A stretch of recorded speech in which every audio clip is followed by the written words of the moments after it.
बच्चों नमस्कार। Expel knowledge academy में आपका स्वागत है। नमः संस्कृताय।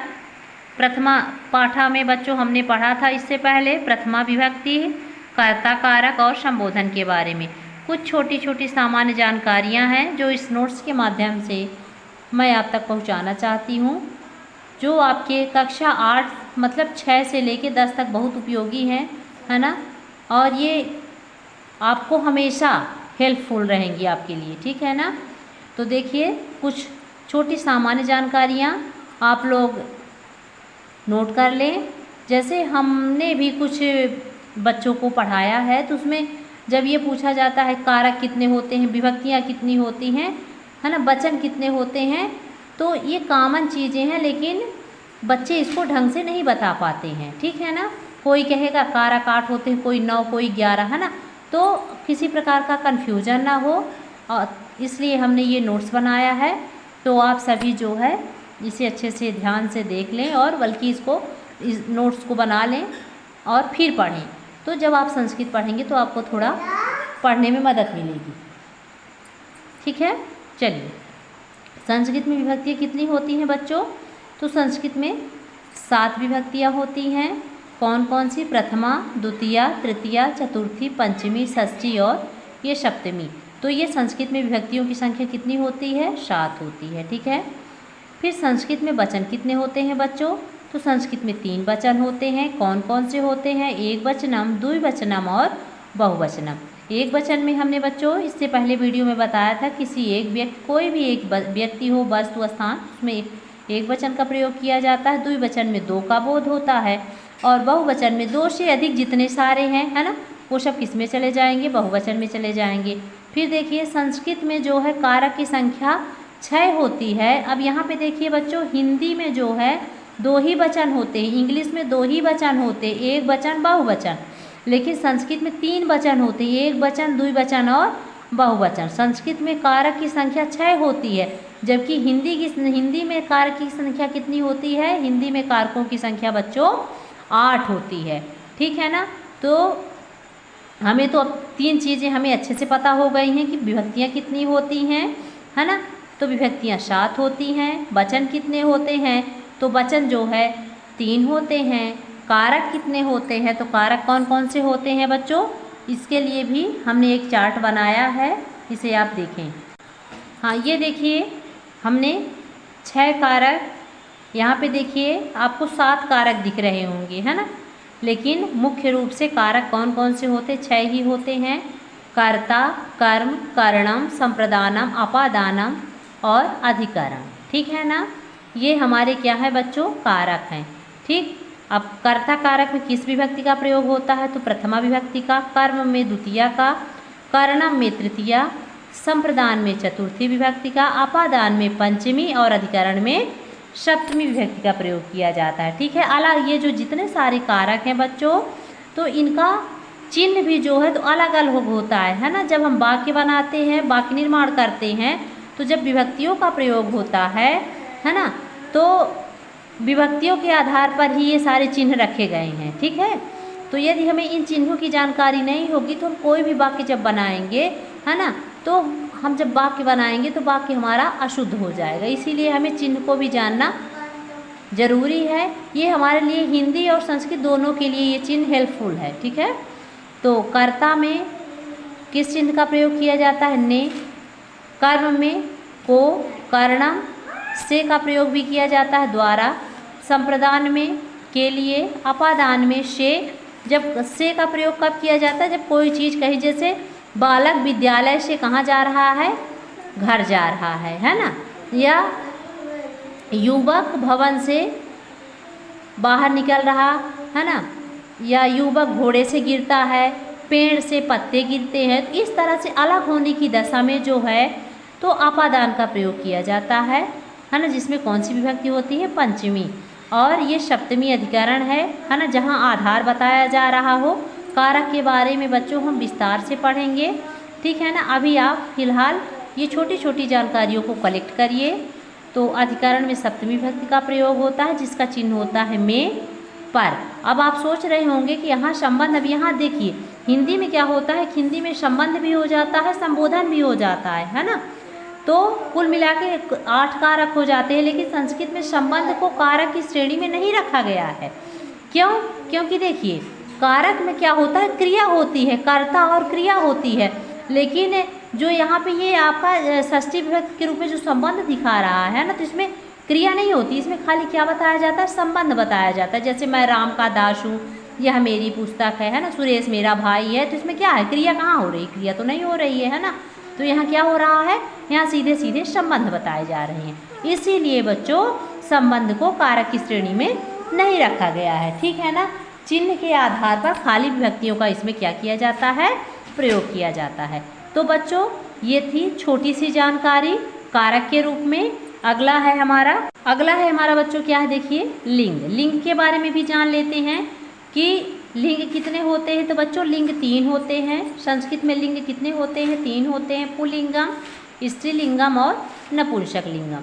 यहाँ पे देख लीजिए, पुल्लिंग में पुरुष जाति का बोध होता है, स्त्रीलिंग में स्त्री जाति का बोध होता है, नपुंसक लिंग में निर्जीव और कुछ ऐसे जीव जिनके लिंग के बारे में स्पष्ट जानकारी नहीं होती है ना, तो वो नपुंसक लिंग की श्रेणी में आते हैं। अब पुरुष में आप लोग कंफ्यूज ना हो, इसीलिए हमने यहाँ पे उदाहरण के रूप में कुछ ऐसे वर्ड लिखे हैं, जैसे बालका यानी बालक, नरह यानी नर या आदमी, अश्व यानी घोड़ा, अजह यानी बकरा, चटका यानी चिड़ा होता है, ठीक है ना, और काका यानी कौवा होता है। तो ये किस में आ गए, सब पुरुष जाति में आ गए। और स्त्री जाति के अंतर्गत देखिए स्त्रीलिंग में क्या होता है, स्त्री जाति का बोध होता है ना, जैसे बालिका, लता, अजा, चटका, कोकिला। बालिका यानी बालिका, लता लड़की का नाम है, अजा बकरी हो गया, चटका चिड़िया हो गया और कोकिला कोयल हो गया। तो ये हमारा क्या हो गया, स्त्रीलिंग। और नपुंसक लिंग में जैसे फल हो गया, भवन हो गया, घोंसला हो गया, तो ये सारी चीज़ें क्या है बच्चों, ये सब नपुंसक लिंग है ना। और ऐसे भी जीव होते हैं जिनके लिंग के बारे में हम अच्छे से पता नहीं कर पाते, वो भी नपुंसक लिंग की ही श्रेणी में आते हैं। तो संस्कृत में लिंग कितने होते हैं, संस्कृत में 3 लिंग होते हैं, पुल्लिंगम, स्त्रीलिंगम और नपुंसक लिंगम। आगे है हमारा, हाँ देखिए बच्चों ये भी जान लीजिए, संस्कृत में पुरुष, जो हम इससे पहले जब हम चैप्टर पढ़ रहे थे तो आपको पुरुष के बारे में हल्का फुल्का हमने बताया था, है ना। पुरुष अर्थात क्या होता है बच्चों, कर्ता, है ना। तो संस्कृत में जो पुरुष होते हैं तो वो कितने होते हैं, तो संस्कृत में पुरुष होते हैं 3। कौन कौन से होते हैं बच्चों, प्रथम पुरुष होता है, मध्यम पुरुष होता है और उत्तम पुरुष होता है। तो बच्चों इस वीडियो के माध्यम से मैं आपको ये बताना चाहती थी कि यहाँ पे देखिए जो आपका प्रथमा पाठ है, कर्ता क्या लिखा हुआ है, प्रथमा विभक्ति कर्ता कारक में यहाँ पे देखिए कुछ शब्दार्थ दिए हुए हैं, है ना, लेकिन थोड़ा डीपली नहीं दिया हुआ है। इसलिए इस वीडियो के माध्यम से मैं आपको इन सारी चीज़ों के बारे में जानकारी देना चाहती थी, है ना। ये आपके प्रथमा विभक्ति से संबंधित है ना। प्रथमा पाठ में जो आपका क्या है, प्रथमा विभक्ति कर्ता कारक, उससे संबंधित है। इसे आप लोग अच्छे से ध्यान से देखिएगा और पढ़ लीजिएगा। तो देखिए प्रथम पुरुष के अंतर्गत कौन कौन से आते हैं, शह, तौ, ते, सा, ते, ता, ऐसा, एतौ, एते, ऐसा, एते, एता, तत्, ते, तान, एतत्, एते, एतान, ठीक है ना। अब इसमें जो है पुल्लिंग भी है, स्त्रीलिंग भी है और नपुंसक लिंग भी है। तो हम जानते हैं शह, तौ, ते। अब ये देखिए आप लोग ध्यान से कि अर्थ सबका सेम है, सबका अर्थ आप क्या दिख रहा है, सेम दिख रहा है। बस ये क्या करना है, हमें पुल्लिंग और स्त्रीलिंग को समझना है। तो देखिए जहाँ पे हमने आपको बताया था कि ये जो विसर्ग चिन्ह होता है, तो विसर्ग चिन्ह का प्रयोग किसके लिए किया जाता है, पुल्लिंग, है ना, या फिर स्त्री। पुल्लिंग के लिए विसर्ग चिन्ह का प्रयोग एक वचन और बहुवचन के लिए, और स्त्रीलिंग में विसर्ग चिन्ह का प्रयोग बहुवचन बनाने के लिए किया जाता है, ठीक है ना। तो ये देखिए शह यानी वह, तौ यानी वे दोनों, ते यानी वे सब, तो ये किसके अंतर्गत चले आए, ये सब हो गया पुल्लिंग। सा, ते, ता तो स्त्रीलिंग, ऐसा, एतौ, एते ये क्या हो गया बच्चों, पुल्लिंग। ऐसा, एते, एता स्त्रीलिंग। तत्, ते तान, ये नपुंसक लिंग है। एतत एते एतान, ये क्या है? नपुंसक लिंग है। बाकी सबका अर्थ आपके सामने रखा हुआ है, इसे आप अच्छे से ध्यान से देख लीजिए।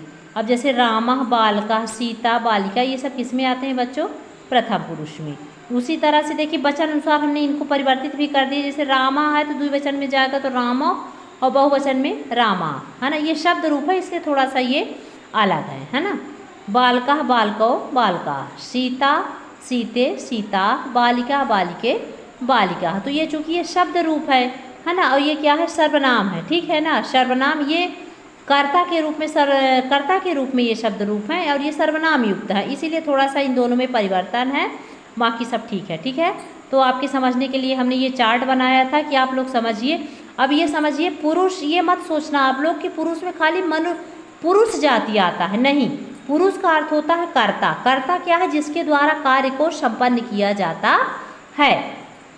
तो हमने सबसे पहले सर्वनाम ही लिया, क्योंकि आपके बुक में था, पहले ही चैप्टर में सर्वनाम का प्रयोग किया गया था कर्ता के रूप में, इसलिए हमने सोचा कि ये आपके लिए हेल्पफुल रहेगा, इसीलिए हमने इस चार्ट को बनाया। इस तरह से आप कॉपी में भी चार्ट बना के इस तरह से आप अच्छे से लिख सकते हैं, है ना।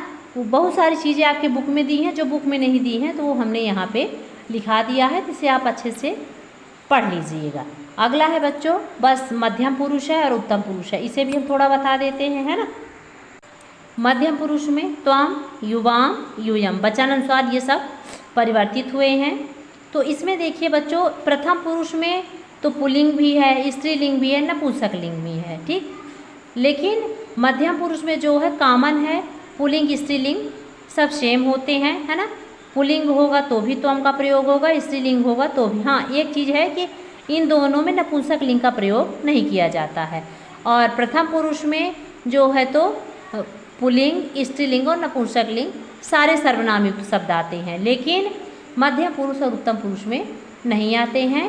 तो मध्यम पुरुष त्वम यानी तुम, युवाम यानी तुम दोनों, और यूयम यानी तुम सब। उत्तम पुरुष में आता है अहम यानी मैं, आवाम यानी हम दो, और वयम यानी हम सब, ठीक है ना। तो ये हो गया हमारा क्या बच्चों?